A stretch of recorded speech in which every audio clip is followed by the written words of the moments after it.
Hi, I'm JJ. Welcome or welcome back. This is just going to be a short response video.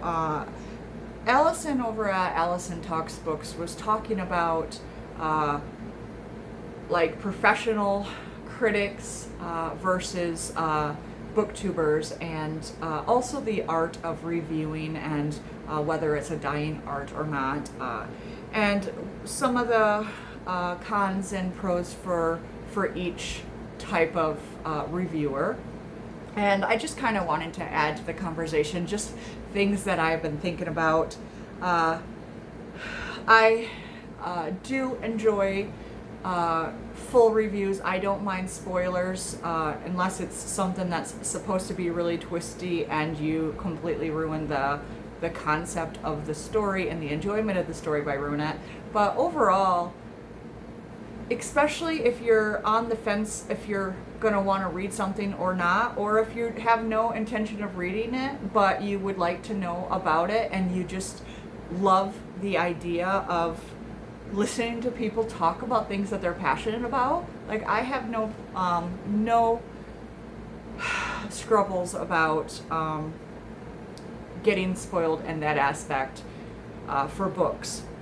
And I feel like that is part of what's the loss of book reviewing and stuff on Booktube, because people tend to talk about all the same books, and so not many people have a completely nuanced view of it, and they all tend to shy away from not upsetting anybody, trying to play it safe, but also not really saying much at all.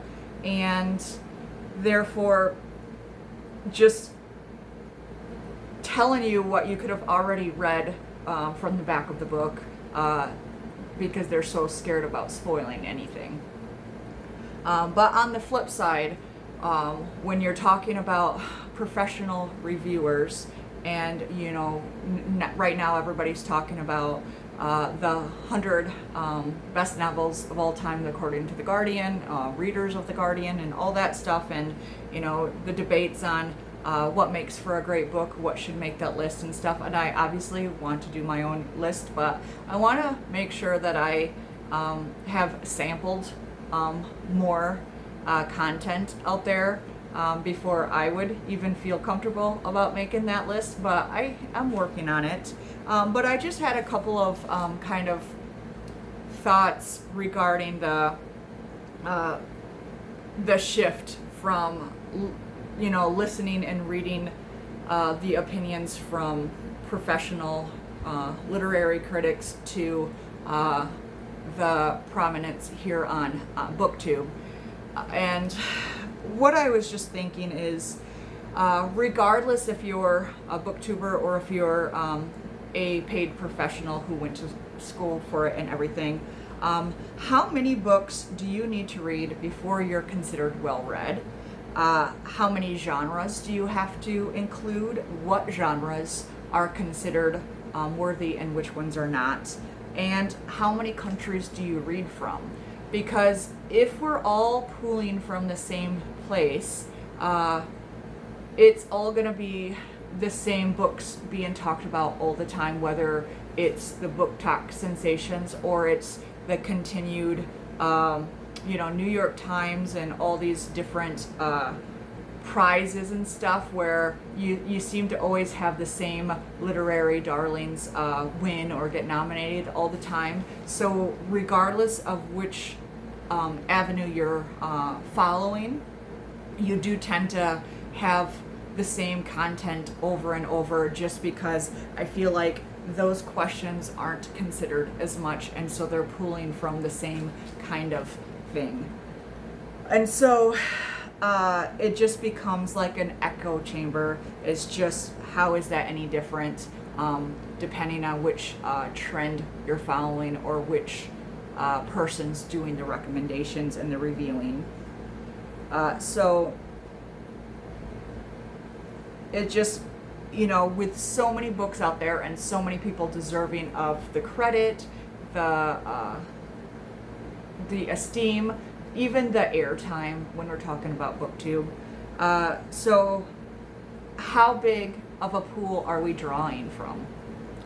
And so I feel one of the advantages that BookTok tends to have that ones who might review it better might have the education and stuff to dig deeper into a story if they were paid literary critics might be missing, is the fact that when you're on BookTok or Booktube, you can essentially curate your own feed. And so you can choose content creators that are from other countries. You can choose creators that specialize in genres. If you want to get somebody who maybe they're not widely read, but they've read everything by this author or everything in this genre, or just you learn something by somebody who did not get paid for it, but it's just their actual passion. One of the people that I follow is a Shakespearean actor who has a channel about Shakespeare Made Easy. And although I've read everything by Shakespeare and I love Shakespeare, every time I watch one of her videos, I learn something new and it gives me a greater appreciation.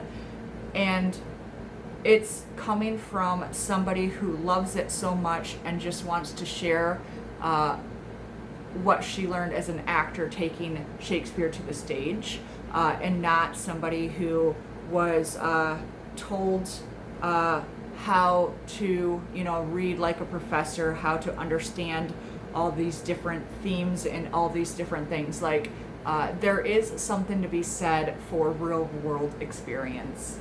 And then you can also, instead of narrowing in on a specialty, you can also curate your followers and stuff, or the people you follow, to ones who've read widely, more widely than you. So even if you're not going to be reading everything that you're watching these people talk about, you're starting to understand different genres in ways that you didn't before, nuances. You're getting to learn the context in different things. If you're like, I just recently posted a video for Historathon where I did nonfiction and fiction books about the same time era and compare and contrast. There's different things that you can do on BookTube in this kind of format that you cannot do in written reviews that are, literary critics paid to promote something, paid to tell their point of view of something. And yes, a lot of times they can be less biased because they're paid regardless. And so if they don't like something, you can get a scathing review. But we all take biases to whatever content we're consuming or engaging within, and it's almost gonna just be your preference to which bias you prefer. But just kind of be open to all avenues of media so that you can better curate your own TBR and engage with what you're reading in a more authentic but deeper way than you might have if you had just picked it up and read it on your own. I think that's why it's so fun to be part of BookTube, is because we're not consuming this content in a vacuum anymore. Yes, you might be part of this echo chamber of everybody, spewing similar theories and ideas about a popular book. But if you do look deeper, you get to engage with content in a way that used to only happen when you went to school and were in literary criticism classes, when you were in,